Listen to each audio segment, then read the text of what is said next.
দরজাটা বন্ধ করে দেয়, তাহলে আমি দরজাটা বন্ধ করে দিয়ে আসো। দরজাটা বন্ধ করে দিয়ে এসেছি। বলে গোপীনাথ, আমি দরজা বন্ধ করে দিয়েছি, এবার তুমি খেয়ে নাও। এসো না গোপীনাথ, খেতে বসো, বড্ড কষ্ট হয়েছে আমার রান্না করতে। এসো না গোপীনাথ। আসছি না মা। ও তুমি আসবে না? জানো গোপীনাথ, আমি যখন খাই না আমার বাবা আমাকে জোর করে খাওয়ায়। চারিদিক খুঁজতে খুঁজতে মা একটি লাঠি নিয়ে এসেছে। লাঠিটা নিয়ে বলছে, গোপীনাথ তুমি যদি না আসো এই লাঠি নিয়ে আমি তোমাকে মারতে মারতে নিয়ে আসবো। ভগবান বলছে, ভক্ত তোমার মনে এত ভালোবাসা, এতটা প্রেম, তুমি আমাকে লাঠির আঘাত করতে দ্বিধাবোধ করছো না ভক্ত? ভগবান আর আমার থাকতে পারলেন না।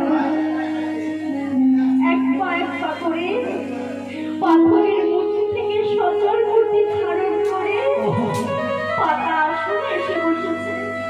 ওরে ভক্ত তুই দাও, খেতে দেবে না? এতক্ষণ আসছিল না, যেই আমি লাঠির ভয় দেখালাম অমনি দৌড়ে এলে না। বসো, খেতে বসো। আমি কোনোদিন রান্না করিনি, জানি না কেমন হয়েছে। খেয়ে নাও গোপীনাথ, কালকে আমার বাবা তোমাকে ভালো করে রান্না করে দেবে, আজ তুমি খেয়ে নাও। গোপীনাথ এক মুষ্টি বদনে তুলে বলছি, ভক্ত এ যে অমৃত, এতদিন ধরে তোমাদের ঘরে আমি রয়েছি, এমন অমৃত আমি কোনোদিন খাইনি ভক্ত। এ যে বড় অমৃত। খেতে খেতে মা গোপীনাথ আমার প্রায় সবটাই খেয়ে গেছে। এমন সময় রঘুনন্দন কি করেছে, গোপীনাথের হাত চাপিয়ে ধরেছে। বলে, গোপীনাথ তুমি কি সবটাই খেয়ে নেবে? তাহলে আমি কি খাবো আর আমার বাবাই কি খাবে? এতক্ষণ আসছিলে না, যদিও বা এলে তুমি সবটাই খেয়ে নিচ্ছ, তাহলে আমিও কি করে খাবো আর আমার বাবাও কি করে খাবে? দেখুন মা, নিজের কথা ভাবছি, সাথে সাথে বাবার কথাটাও ভাবছি। আজকালকার যুগে বাবার সন্তানের সম্পর্কটা কেমন হয় দেখুন তো। ধরুন বাবা বাজারে যাচ্ছে, তার ছোট্ট ছেলেটি আধো আধো গলায় বলছে, বাবা তুমি তো বাজারে যাচ্ছ, আমার জন্য একটা 5 টাকা দামে বিস্কুটের প্যাকেট আনবে? বাবা বলে, হ্যাঁ রে খোকা আনবো। বেশ, বাবা বাজার হাট থেকে ফিরে আসার সময় ছেলের জন্য বিস্কুটের প্যাকেটটা এনেছে। এনে বলেছে, হ্যাঁ রে খোকা তুই যখন ওই বিস্কুটটা খাবি না আমাকে একটা দিবি? ছেলে তখন বলতে, ঠাকুমা ও ঠাকুমা দেখো না, বাবা আমার জন্য বিস্কুট এনেছে, আমার বলছে একটা দিতে, আমি দেবো না। ছেলে যখন একটা বিস্কুট বাবাকে দেয়, বাবা বলে, না রে তুই একটু বিস্কুটটা আমাকে দে না। দেখুন বাবা কি পারতো না নিজের জন্য একটা বিস্কুটের প্যাকেট কিনে আনতে? পারতো না। ছেলেকে বলছে, তোর ওই থুতু লেগে থাকা, মুখে লালা লেগে থাকা বিস্কুটটা হয়ে দে না। দেখুন বাবা কতটা প্রেম। এ জগতে যে বাবা হয়েছে সেই একমাত্র বোঝে ওই মুখের লালা লেগে থাকা বিস্কুটটা কতটা ভালোবাসে। তাই আজকে রঘুনন্দন বলছে, আমি কি খাবো আর আমার বাবাই কি খাবে? তুমি তো সবটাই খেয়ে গেছো। গোপীনাথ বলছে, ভক্ত এসে বড় অমৃত, আমি ভুলেই গেছি অমৃতের স্বাদ পেয়ে, আমি সবকিছু ভুলে গেছি। গোপীনাথ আমার বিগ্রহে মিলিত হয়ে গেল। আর রঘুনন্দন কি করলো, যেটুকু বাকি ছিল সেটুকু খেয়ে পাত্রটা ধুয়ে মুছে রেখে তুলে রেখেছে। বাবা ফিরে এসে বলছে, হ্যাঁ রে রঘুনন্দন তুই দে আমায় প্রসাদ দে। প্রসাদ নেই তো বাবা। কেন, কি হয়েছে? কোনো ভক্ত এসেছিল, কোনো বন্ধু এসেছিল, তুই তাকে দিয়ে দিয়েছিস? না বাবা, গোপীনাথ খেয়ে নিয়েছে। আমি এতদিন ধরে সেবা দিচ্ছি, কোনোদিন খাই না, আর খেয়ে নিল? বিশ্বাস হচ্ছে না। সে কি পাথরের মূর্তি গোপীনাথকে আর জিজ্ঞাসা করতে পারবে যে তার পুত্র সত্যি কথা বলছে কি মিথ্যে কথা? পারবে না। দেখুন মা, মুকুন্দ দাস সেবা দিত পাথরের বিগ্রহ ভেবে, আর রঘুনন্দন সেবা দিয়েছে নিজের জন ভেবে। মুকুন্দ দাস মনে মনে ভাবছে আমাকে পরীক্ষা করতে হবে। বলছে, হ্যাঁ রে বাবা, আমাকে না পরের দিনও যেতে হবে গ্রামের কাজে। তুই তো সেবা দিতে পারিস, তুই দিয়ে দিবি। আজকে আর রান্না করতে হবে না বাবা, আমি নাড়ু বানিয়ে রেখেছি, তুই নাড়ুগুলো গোপীনাথকে সেবা দিস। পরের দিনে যখন গুরুদাস চলে গেল, আর রঘুনন্দন কি করেছে, রন্ধন না করে এক থালা নাড়ু গোপীনাথকে সেবা দিয়েছে।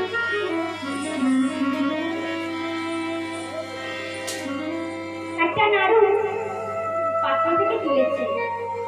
রঘুনন্দন ভাবছে, আজও যদি প্রভু আমার সব নাড়ুগুলো খেয়ে নেয়, তাই আগে থেকে একটা নাড়ু তুলে নিয়েছে। তুলে বলছে, ও প্রভু, আজ তুমি তাড়াতাড়ি চলে এসো, আজ আমি আর তোমাকে ডাকতে পারবো না, তুমি তাড়াতাড়ি এসো, বারবার আমি কিন্তু তুমি ডাকবো না।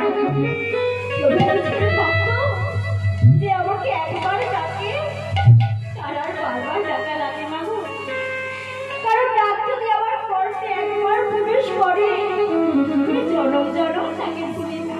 আমি চলে এসেছি ভক্ত, আমি এসেছি। এসে পাতা আসনে বসেছি, তুই দাও। বলছে, প্রভু এই নাড়ুগুলো আজ আমি তোমায় দেবো, তুমি বানিয়েছো? না প্রভু, আমি বানাইনি, আমার বাবা বানিয়েছে। তাতে কি হয়েছে, তোমার হাতের খরচ তো লেগে আছে, তাও আমায় নাড়ু দাও। রঘুনন্দন কি করেছে, একটি নাড়ু তুলে নিয়ে অর্ধেকটা খেয়েছে। গোপীনাথ, তুমি নাড়ু খাও। প্রভু আমার অঝোর নয়নে দাঁড়িয়ে দাঁড়িয়ে কাঁদছে। প্রভু, তুমি কাঁদছো কেন প্রভু?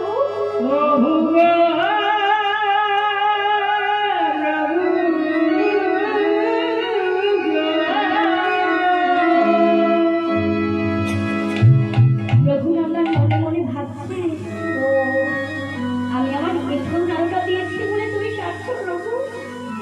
ও প্রভু, আমি তোমায় এখন নাড়ুটা দিয়েছি বলে তুমি কাঁদছো? রামু ভক্ত, তোমার মনে যে কতটা প্রেম, কতটা ভালোবাসা, যে তুমি আমাকে তোমার এখন নাড়ুটা দিতে দ্বিধাবোধ করবে না। ভক্ত, তুমি আমায় এত ভালোবাসো, তুমি যদি আমাকে তোমার একটু নাড়ুটা খাওয়াতে পারো, আমি কি তোমাকে আমার প্রসাদীটা খাওয়াতে পারি না? এবার কি হয়েছে দেখুন মা, রঘুনন্দন গোপীনাথকে খাওয়াচ্ছে তার একটু নাড়ু, আর গোপীনাথ রঘুনন্দনকে খাইয়ে দিচ্ছে তার প্রসাদের নাড়ু। মধুর প্রেম, মধুর মিলন, মধুর ভালোবাসা। এমন সময় মা মুকুন্দ দাস কিন্তু কবিরাজে যায়নি, গ্রামের কাছে যায়নি, আড়ালে দাঁড়িয়ে দাঁড়িয়ে সব কিছু শুনছিল। সে শুনছে কি, ঠাকুর ঘর থেকে রঘুনন্দন ছাড়া আর একজনেরও গলা আসছে। ছুটে এসে দরজাটি খুলে দিয়েছে, আর গোপীনাথ অর্ধনারু অবস্থায় বিগ্রহে মিলিত হয়েছে।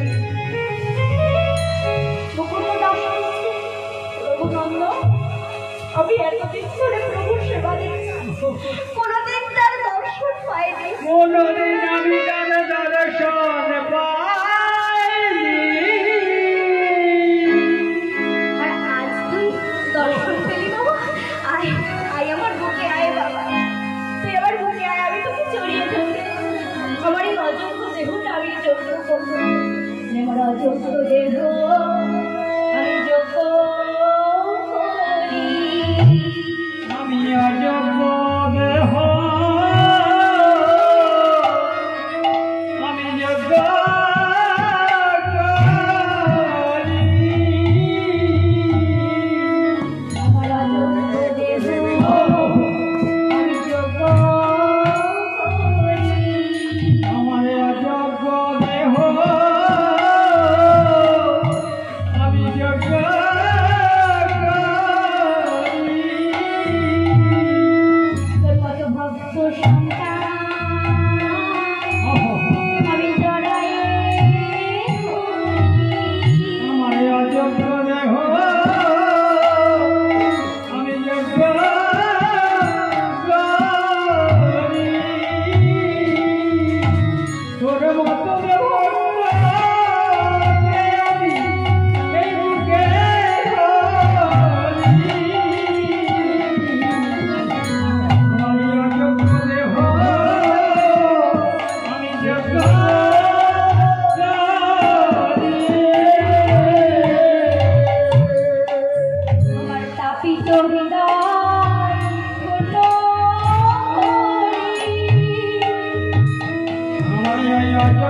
দেহ আমি যোগ্য ভক্ত সন্তান জড়ায়ে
ভালোবাসি, কিন্তু বিশ্বাস ভরসা করতে পারি কয়জন। আমার গোবিন্দের চরণ পেতে গেলে তিনটি জিনিসের প্রয়োজন হয়। গঙ্গা জল, বলে গঙ্গা জল কোথায় পাবো? কেন? দুটো নয়নের জল, দুটো নয়ন জল দিয়ে কি আমরা আমার গোবিন্দকে ডাকতে পারবো না? আর তাই তুলসী পাতা, বলে তুলসী পাতা কোথায় পাবো? কেন? বলো তুলসী, কোনো তুলসী যদি আমার গোবিন্দের চরণে অর্পণ করি, গোবিন্দ কি আমার না এসে থাকতে পারবে গো মা? পারবে না। আর চন্দন, ওই চন্দন কোথায় পাবো? আছে তো ভক্তি চন্দন। এই তিনটে জিনিস মিশাই যদি আমরা আমার প্রভুকে ডাকি, প্রভু কি না এসে থাকতে পারে গো মা? পারে না। রামকৃষ্ণ পরমহংসদেবকে তার শিষ্য জিজ্ঞাসা করছে, প্রভু তুমি তো বলো যে মা খাও মা খাও, মা কি খায়? কই আমি দিই খাই না তো, তাহলে তুমি দিলে খাই কেমন করে? ঠাকুর বলছে, রে মনে যদি আকুলতা ব্যাকুলতা থাকে তবেই কিন্তু মা খায়। বলে সেটা কি জিনিস? আকুলতা ব্যাকুলতাটা কি? ঠাকুর কি করেছে, ওই শিষ্যকে গঙ্গার ঘাটে নিয়ে গিয়ে গঙ্গার জলেতে মুখটা ডুবিয়ে রেখেছে। এবার তুলে নিয়ে মুখটা তুলে নিয়ে ঠাকুর বলছে, যখন তোমার মুখটা এই গঙ্গার জলে ডোবানো ছিল তোমার কেমন অনুভূতি হচ্ছিল? বলে প্রভু আমার মনে হচ্ছিল আমার দেহটা আকুপাকু আকুপাকু আকুপাকু করছিল, এই বুঝি প্রাণটা বেরিয়ে গেল। বলে এটাই হলো আকুলতা ব্যাকুলতা। ভগবানকে ডাকবার জন্য যদি তোমার এরকম হয় তবেই তুমি গোবিন্দের চরণ পেতে পারবে। আমার গৌরী এত তো বিশ্ব ব্রহ্মাণ্ডের মালিক, কি দরকার ছিল এই ধুলায় কাপড় বালি গড়াগড়ি দিয়ে কৃষ্ণ নাম করা? কি প্রয়োজন ছিল তার? দেখুন মা, বাবা মারা তো তার সন্তানের মঙ্গল চায়, তেমনি গৌরহরি তিনি তো হলেন আমাদের জগৎ পিতা, তাই তিনিও তার সন্তানদের মঙ্গল চান। তিনি হচ্ছে এমন ভাবের ঠাকুর, এমন প্রেমের ঠাকুর, কলিজীবের দাঁড়ে দাঁড়ে এসে সবাইকে মধুমগ্ন করে নাম বিলাচ্ছে। যে নেবে তাকেও যেমন দিচ্ছে, যে নেবে না তার হাতে ধরে পায়ে ধরে হরিনাম। জগায় মাথায় কলসির কানা দিয়ে প্রভুকে আঘাত করেছে। প্রভু ঝরঝর করে রুধির ঝরছে, তবু একবারও বলেনি যে তোমরা আমায় মারবে কেন। বরং বলছে আরো মারো। প্রতিবাদ করেনি যে তোমরা আমায় মারবে কেন, বলছে তোমরা আমাকে আঘাত করে যত না কষ্ট দিয়েছ তার থেকেও বেশি কষ্ট দিয়েছে কৃষ্ণ নাম না বলে। তোমরা যদি একবার হরিনাম করো, একবার কৃষ্ণ নাম করো, আমার পাওয়া আঘাত নিয়ে যাবে। মার খেয়ে নাম প্রেমে বিলাইতেও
নৃত্য করছে, তাই তো? এমন সময় মহাজন বলছে, বাসুদেব ঘোষ কহে মনের হরিষে,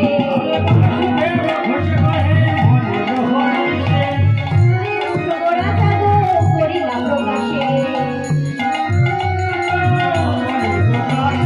প্রকাশ হলো,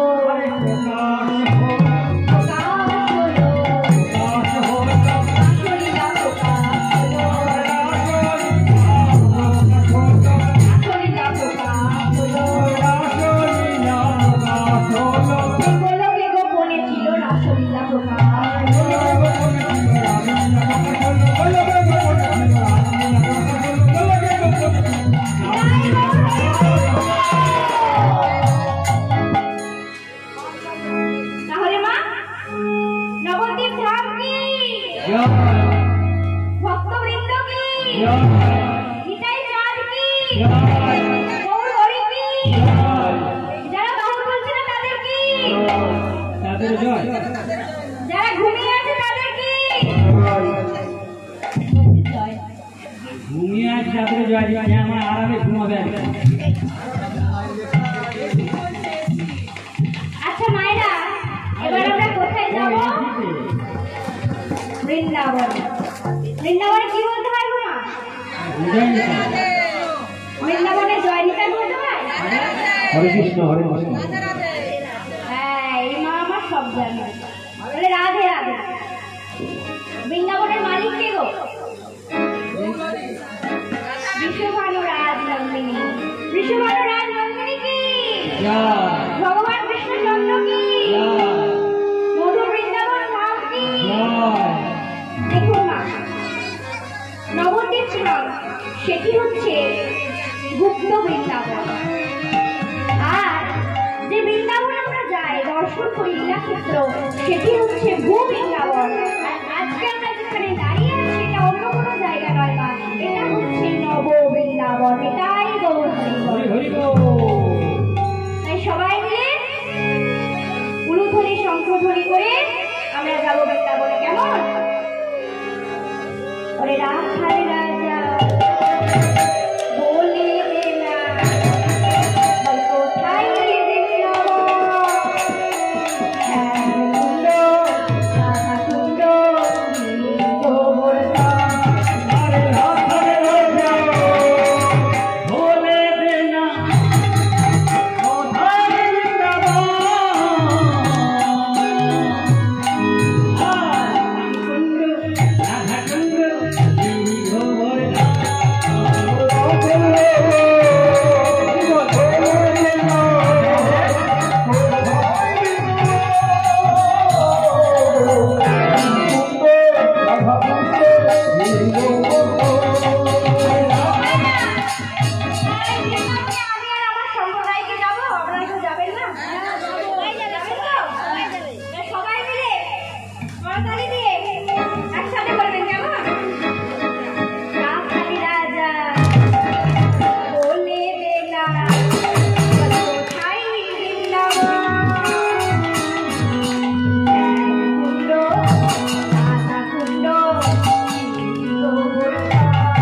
দিচ্ছেন না। করতালি উলুধ্বনি শঙ্খধ্বনি তো দূরে থাক, করতালিটুকুও দিচ্ছেন না।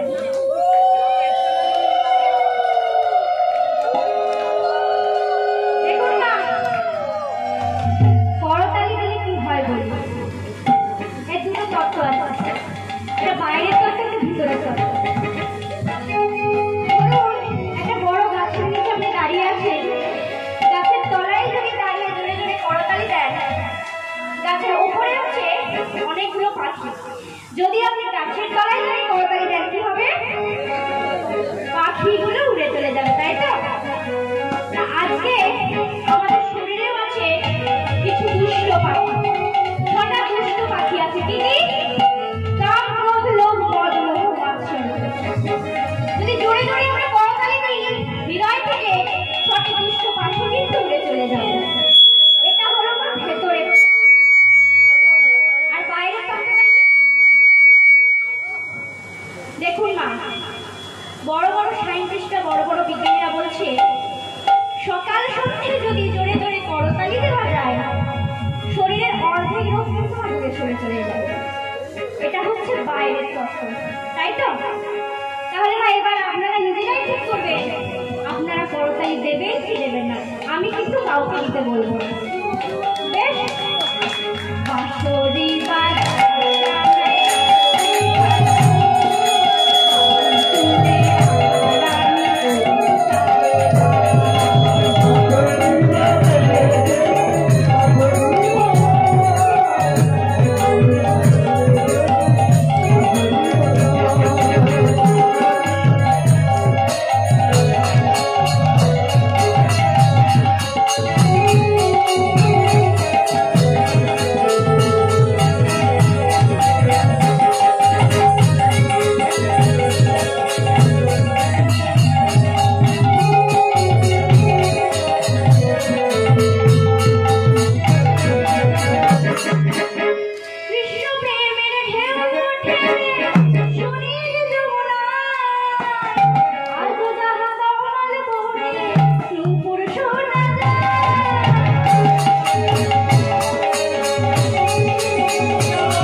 চলে এসেছি জিজ্ঞাসা কোথায় এলাম? কোথায় বলছি নবদ্বীপে।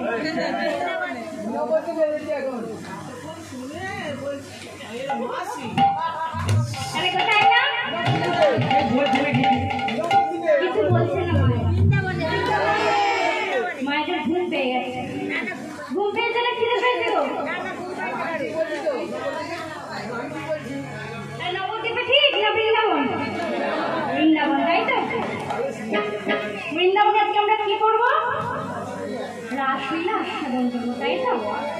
তাহলে কি হবে? আজকে সবার ঘুমের ছুটি, চোখের পাতা খুলে রাখবো, কৃষ্ণ বলে বাহু খুলে আনন্দেতে মোরা নাচবো।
উজ্জ্বল নীলমণি গ্রন্থে শ্রী গোস্বামীকার করণ